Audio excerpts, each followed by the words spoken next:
ఓం గం గణపతే నమః. స్వర్ణలక్ష్మి నమస్తే అస్తు. పరబ్రహ్మ స్వరూపిణి రాజ్యం దేహి ధనం దేహి సర్వకామాంచ దేహి మే. మీనరాశి వారికి స్వర్ణలక్ష్మి అమ్మవారు, గణపతి, మహాగణపతి మనందరికీ మంచి వివేకాన్ని ఇవ్వాలి. 2026 సంవత్సరంలో, శ్రీ పరాభరామ సంవత్సరంలో. అలానే మంచి బుద్ధి, మంచి సిద్ధి మనకి గణపతి ఇవ్వాలి.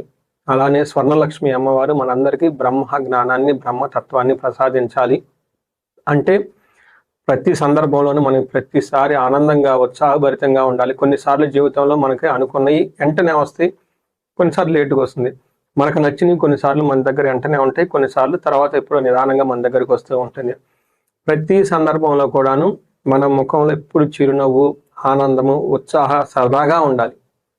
ఇలాంటి యొక్క మనసు స్థితిని, అలాంటి యొక్క జ్ఞానాన్ని, అలాంటి యొక్క సిద్ధిని అమ్మవారు మనకి ఇవ్వాలి. అంతేకాకుండా అమ్మవారి యొక్క కృప వల్ల మనందరికీ రాజ్యం దేహి, ఒక మంచి పదవి, ఒక మంచి పొజిషన్, ఒక స్టేటస్, ఒక అధికారం, ఒక దర్పం, ఇదంతా మనకు ఉండాలి. ఒక గౌరవం, ప్రతిష్టలు అంతా మనకు రావాలి. ధాన్యం దేహి, మనకి ధనం దేహి, విపరీతమైన ధనం మన దగ్గర ఉండాలి. మన ఇంట్లో ఉంటే ఇంట్లో ధనం, ఆఫీస్కి పోతే ఆఫీస్లో ధనం, మనకి ఏమైనా గనక బ్యాగులు అవి మోస్తూ ఉంటే వాటి నిండా కూడా ధనం ఉండాలి. షాపింగ్ మాల్కి వెళ్తే షాపింగ్ మాల్ అంతా ధనం ఉండాలి. ఈ రాశి వాళ్ళకి, మీనరాశి వాళ్ళు పొరపాటున మీ శత్రువులు, మీ గిట్టిన వాళ్ళ ఇంటికి మీరు వెళ్ళవలసి వస్తే వాళ్ళ ఇల్లు కూడా ధనమంతా ధనమయమైపోవాలి. ఇలా మీరు ఎక్కడుంటే అక్కడ అంతా ధనంతో నిండి ఉండాలని, అంత ధనం అందరికీ మనకు అమ్మవారు ఇవ్వాలని.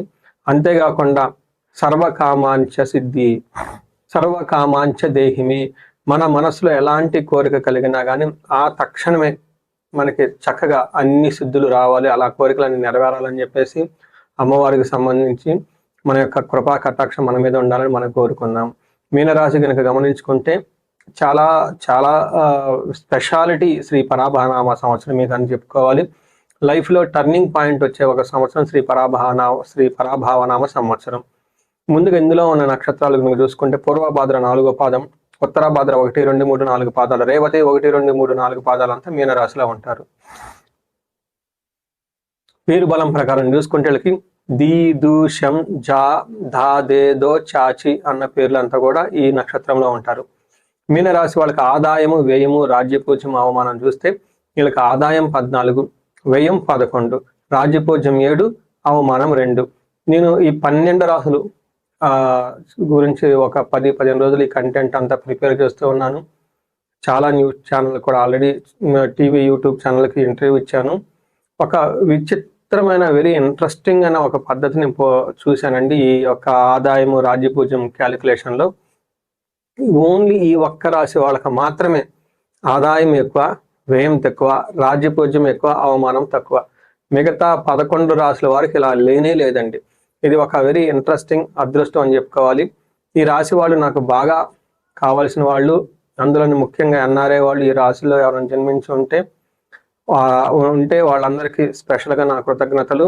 ఎందుకంటే ఈ రాశిలో పుట్టిన వాళ్ళు నాకు ఒక ఆధ్యాత్మికమైన ఒక ప్రాజెక్టుకు సంబంధించి చాలా ధనం స్పాన్సర్ చేశారు. అలానే ఎందుకు అంటే వాళ్ళది మీనరాశి, వ్యాపారాల్లో చాలా బాగా నష్టాలు వచ్చి ఇబ్బంది పడిపోయారు.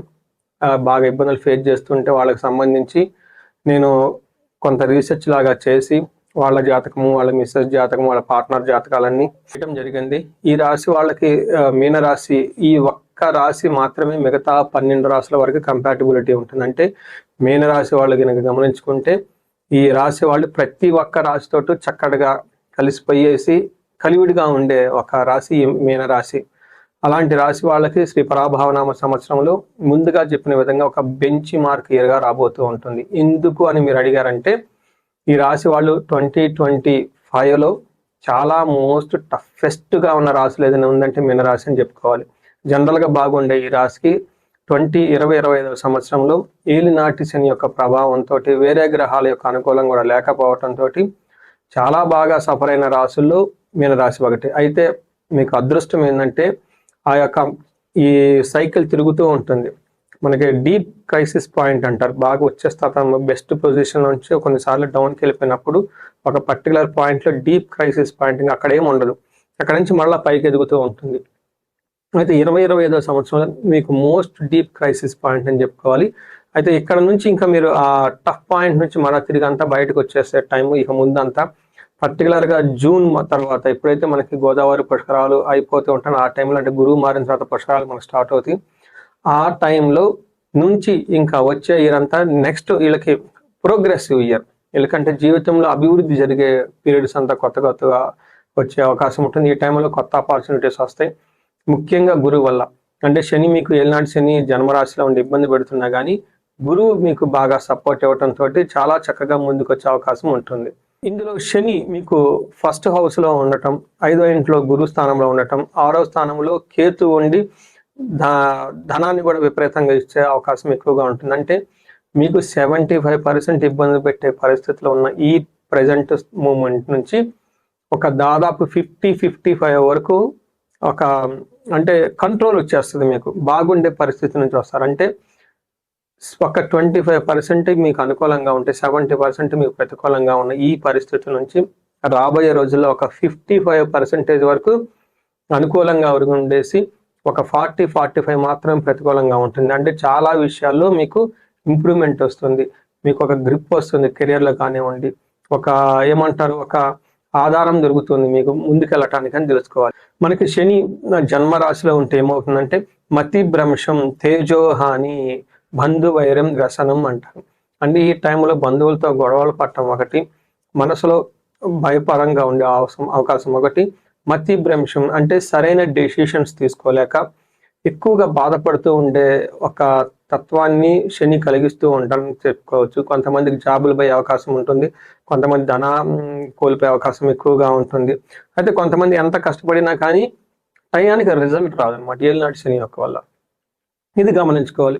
అయితే ఎప్పుడైతే వీళ్ళకి గురువు మారటంతో అక్కడ నుంచి చాలా మంచి ఇంప్రూవ్మెంట్ ఉంది. పర్టికులర్గా అర్ధలాభం అంటే ధన ప్రకారంగా లాభం ఉంటుంది, ఐశ్వర్యవంతంగా ఉంటారు. స్వకర్మ రతి హర్షితం, ఏదైనా కనుక మంచి మనం పనులు చేస్తూ ఉంటే ఆ పనుల్లో అందరినీ మెప్పించుకునే విధంగా, అందరికి బాగా నచ్చే విధంగా ఉంటుంది.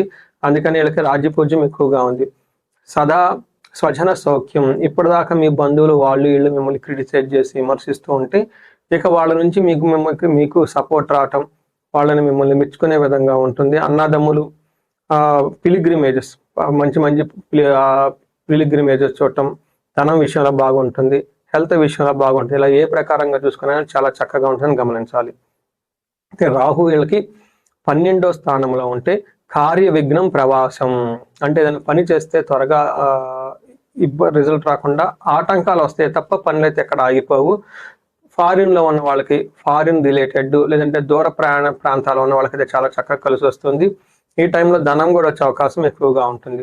పర్టికులర్గా ఈ రాశి వాళ్ళకి 12వ రాశిలో రాహు ఉండటంతో ఫారిన్లో ఉన్న వాళ్ళకి, ఫారిన్ కనెక్షన్ ఉన్న వాళ్ళకి చాలా చక్కగా అయితే కలిసి వస్తుంది. సో చూశారు కదండి గ్రహస్థితి ప్రకారం మనకు ఎలా ఉందో, చాలా ఇంప్రూవ్మెంట్గా ప్రోగ్రెసివ్గా ఉంది. తర్వాత ఇందులో రాశులు నక్షత్రాలు చూసుకుంటే పూర్వభాద్ర, ఉత్తరాభాద్ర, రేవతి నక్షత్రాలు ఇందులో ఉంటుంది. పూర్వభాద్ర నక్షత్రం వాళ్ళకి సంతోషకరంగా ఉంటారు, రాజ్యలాభం అంటే ప్రమోషన్స్ వచ్చే అవకాశం ఎక్కువగా ఉంటుంది, ధనవృద్ధి ఉంటుంది, ధనలాభం ఉంటుంది, సుఖంగా కూడా ఉంటారు. సో ఓవరాల్గా చూసుకుంటే ఈ పూర్వభాద్ర నక్షత్రం వాళ్ళకి చాలా బాగుందని గమనించాలి. అలానే ఉత్తరాభాద్ర నక్షత్రం వాళ్ళకి సంతోషంగా ఉంటారు, రాజ్యలాభము అంటే పదవి వస్తుంది, ధనలాభం ఉంటుంది, సుఖం ఉంటుంది. అదే ఈ రాశి వాళ్ళకి అక్టోబర్లో అనుకున్న పనులు అభివృద్ధి లేక అప్పటిదాకా చేసిన ఏదైనా పని ఉంటే అంతటితో ఆగిపోయేసి కొత్త వెంచర్ని, కొత్త ప్రాజెక్ట్ని స్టార్ట్ చేసే అవకాశం ఎక్కువ ఉంటుంది. రేవతి నక్షత్రం వాళ్ళకి సంతోషపరంగా ఉంటారు, ధనం బాగుంటుంది, హెల్త్ బాగుంటుంది, ధనలాభం ఉంటుంది, సుఖప్రదంగా కూడా ఉంటారు. అక్టోబర్ మంత్లో వీళ్ళకి అనుకున్న పనులు కాకుండా అంటే అంతకుముందు ఏదైనా పనులు అవన్నీ స్టార్ట్ చేస్తుంటే అవి మధ్యలో బ్రేక్ వచ్చి ఆగిపోయే అవకాశం ఎక్కువగా ఉంటుంది. వీళ్ళు డ్రీమ్ ప్రాజెక్ట్స్, ఏదైనా ఉంటే వాళ్ళకి ఎప్పటి నుంచి చేయాలనుకున్న ఒక విజన్ లాంటి ఏమన్నా ఉంటే అందులో డిస్టర్బెన్స్ వచ్చి పనులు ముందుకు బాగుండే అవకాశం ఎక్కువ ఉంటుంది. సో చూశారు కదండి ఈ మీనరాశి వాళ్ళకి ఓవరాల్గా చూసుకుంటే ఎలా ఉందో. శ్రీ పరాభావనామ సంవత్సరంలో గతంతో పోలిస్తే చాలా ఇంప్రూవ్మెంట్ ఉండి ప్రోగ్రెసివ్గా ఉండే ఒక రాశి వీళ్ళది. ఇందులో మీరు చూసుకుంటే వీళ్ళకి, ఇందులో మీరు కనుక రిపీట్ ఈ రాశిలో వీళ్ళకి చూసుకుంటే పరిహారాల కింద శని పిప్పలాద స్తోత్రం చదవటం చాలా చాలా ఇంపార్టెంట్. చాలా చిన్న శ్లోకం, అందుకని ఎక్కువ మందికి అది ఎక్కువగా సజెస్ట్ చేస్తుంటాను. బట్ చాలా పవర్ఫుల్ అది. పెద్ద పెద్ద స్తోత్రాలు అవన్నీ ఈ టైంలో మనం రెగ్యులర్గా వర్క్ చేసుకునేటప్పుడు కొంతమంది చేస్తారు, కొంతమంది చేయలేరు. కాబట్టి అట్లీస్ట్ ఒక చిన్న శ్లోకం 3-4 లైన్లు ఉన్నదన్న చదువుకుంటే బాగుంటుంది. అది పవర్ఫుల్గా ఉండాలని చెప్పేసి ఈ శ్లోకం ఈ స్తోత్రం మీకు సజెస్ట్ చేయడం జరిగింది. వీటితో పాటు మన్యు పాశుపత అభిషేకం ఒకసారి చేయించుకోండి. తర్వాత శనికి సంపూర్ణ శాంతి పూజలు, అంటే శనికి సంబంధించి తైలాభిషేకం, శనికి సంబంధించి జపాలు, దానాలు, తర్పణాలు చేసుకుంటూ ఉంటే ఇంకా చాలా బాగుంటుంది. వీటితో పాటుగా శని తైలాభిషేకం లేదా శని పాశుపత అభిషేకం కూడా చేయించుకుంటే చాలా బాగుంటుంది. వీళ్ళకి ఇంకా జీవితంలో 10 రెట్లు ముందుగా రావటానికి, జీవితంలో బాగా ఉన్నతంగా ఎదగటానికి, వీళ్ళకి ఏమైనా గనక సమస్యలు ఉంటే స్వర్ణలక్ష్మి విశేష హోమం చేయించుకుంటే చాలా బాగుంటుంది. వీటితో పాటు బాగా ధనం కలిసి రావడంతో పాటు ఆరోగ్యంగా ఉండటానికి అమృత మృత్యుంజయ పాశుపత అభిషేకం చేస్తే చాలా బాగుంటుంది.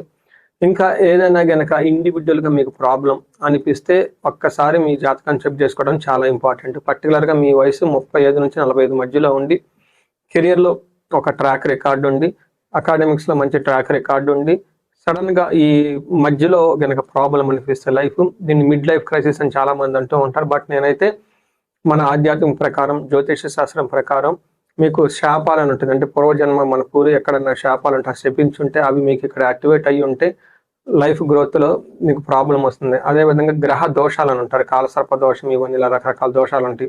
ఇలా గ్రహ దోషాలు, శాపాలు ఏమన్నా ఉంటే అవి ఒకసారి చెక్ చేయించుకోవడం చాలా ఇంపార్టెంట్. చెక్ చేయించుకొని ఏలినాటి శని టైంలో అవి యాక్టివేట్గా ఉంటే ఇంకా లైఫ్ చాలా టఫ్గా ఉంటుంది. జనరల్గా ఏలినాటి శని ఉన్న వాళ్ళకి గ్రోత్ స్లోగా ఉంటుంది, మేనేజ్ చేసుకోగలుగుతారు. బట్ ఇదే టైంలో ఇంకా వేరే ఏమైనా దోషాలు అంటే పరిస్థితి కొంచెం చాలా టఫ్గా ఉంటుంది. మీకున్న పరిస్థితిని బట్టి మేనేజ్ చేసుకోగలిగితే ఓకే, లేదు అనుకున్నప్పుడు ఒకసారి చక్కగా జాతకం చూపించుకొని అది ఎందుకు ఇలా జరుగుతుందని తెలుసుకొని తగు పరిహారాలు, పరిష్కారాలు చూసుకుంటే లైఫ్ 10 అంతలు వెళ్ళే అవకాశం చాలా ఎక్కువగా ఉంటుంది ఈ మీనరాశి వాళ్ళకి. ఈ రాశి వాళ్ళకి అష్టైశ్వర్యాలు కలగాలి, భోగభాగ్యాలు కలగాలి, అందరూ సుఖంగా ఉండాలని చెప్పేసి కోరుకుంటున్నాను. నమస్తే.